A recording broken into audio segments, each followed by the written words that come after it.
Rob Grimes for Hospitality Tech TV, and we're here at HITEC, and I'm sitting here with Dr. Mehmet Erdem, who is with UNLV, and also the chairman of iHITA.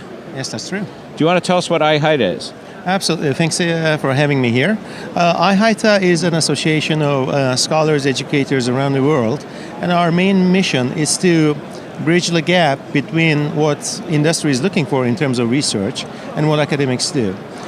Our main purpose is to make sure that our research is meaningful for people like you and people here attending HITEC. And we are very fortunate to have the support of HFTP. For the last several years, we have been a co-located research conference with HITEC, and we have attendees from the industry, which makes it really interesting when somebody's doing a research presentation to get the insight from practitioners. How many members do you have? Right now we have about 140 members, most of which are about 90% is educators.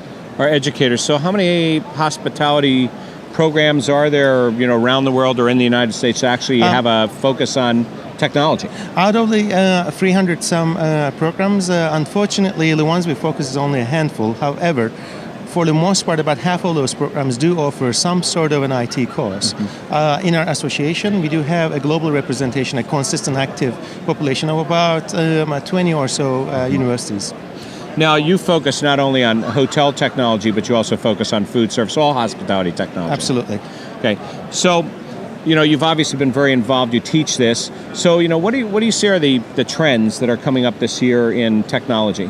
In terms of research trends, the last 2 years we have seen researchers still focusing on studies looking at connectivity. How do you connect with the customer? How do you engage with the customer using technology? And I personally thought we would see some new research studies, but it seems like the industry is still demanding to better understanding of, say, the use of social media, the mobile devices, smartphones. Well, is that because this industry really hasn't picked up on it as much as some other industries? The studies are showing that we have not really figured out how to exactly measure ROI, and in terms of customer engagement, we are seeing really creative applications, and I'm sure FSTech is going to be featuring that again this year.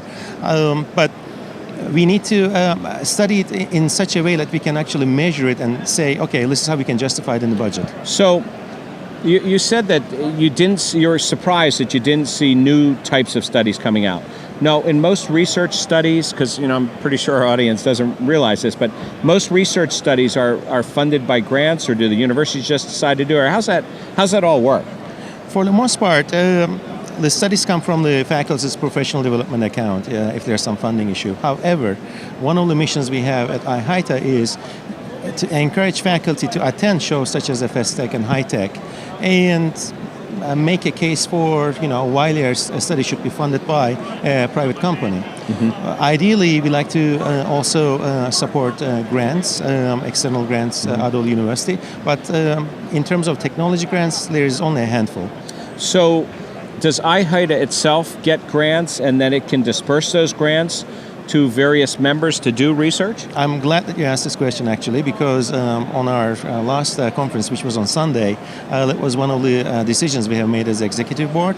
We are going to be soliciting grants and then choose the qualifying proposals and give them to our members. Now, typically, iHITA has really been lodging focused.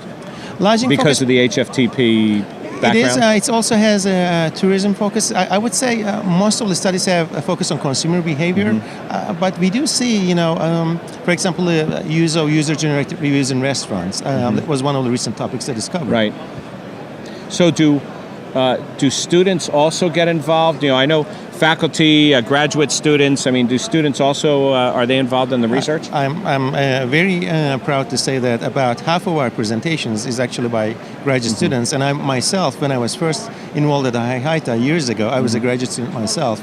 And we intentionally keep the cost a minimum for students so we can bring them in. Okay. Now, you brought up FSTech, and of course, we'd love to see iHITA participate in FSTech, maybe to get more focus on restaurant types of technologies, out in the universities. But speaking about the restaurant industry, are there any specific things that you think are going to be trends in restaurant technology, food service technology in general? I'll answer that question, but just to let you point it out one thing real quick.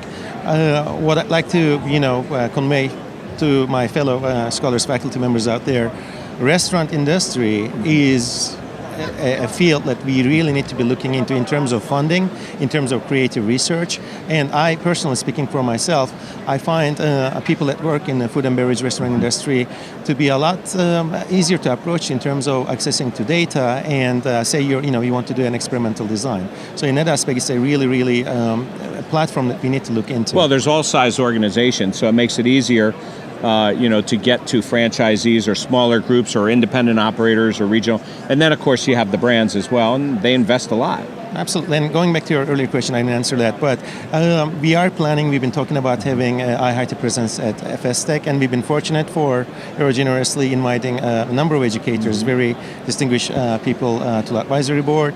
So we are hoping that our members could make the time and take advantage of what HOStech has to offer for their perhaps research. we ought to do a educator-based session. What would be really interesting would be do an educator session and maybe invite the vendors and industry suppliers to update the educators, which would do a great partnership between the two. Sure, because oftentimes the way I find my research ideas is I'll be sitting in a session, watching a panel, somebody asks a question, I ask a question, so at the end of the day, you walk out saying, that is something that needs to be examined. And if you have the inquisitive mind, what better way to talk to people who are in the trenches and know actually what is going on and what needs to be done. Right. Now, you've walked around this show. Is there anything that sort of jumped out at you as really cool stuff this year? It seems like there's a heavy emphasis on digital displays. That's one thing that I see in terms of just quantity. That seems to be in the forefront. And I do see that we do have an emphasis on revenue management systems as well. And Well, I'll tell you, now that's interesting. Digital displays, first of all, the cost of digital displays have come way down. So, of course, you see them now everywhere. People don't necessarily have to cost justify an ROI for a digital display, whether it's a restaurant, a retail, or a hotel. Revenue management. I had this conversation with a student recently. Back 10, 15 years ago, if you graduated a hospitality school, I don't think there was any such thing as going in and taking a revenue management job. But today, students are coming out of the schools and actually taking jobs as regional revenue managers. In fact, the supply and demand is disproportional. If I was an undergraduate right now, I would definitely focus on revenue management because you're almost guaranteed a job. And food and beverage. Of course. You have to do both. Of course. Well, look, thank you very much for joining us, and we look forward to speaking with you again. Thank you so much for having me. Thank you. Thank you. Bye-bye. Thanks.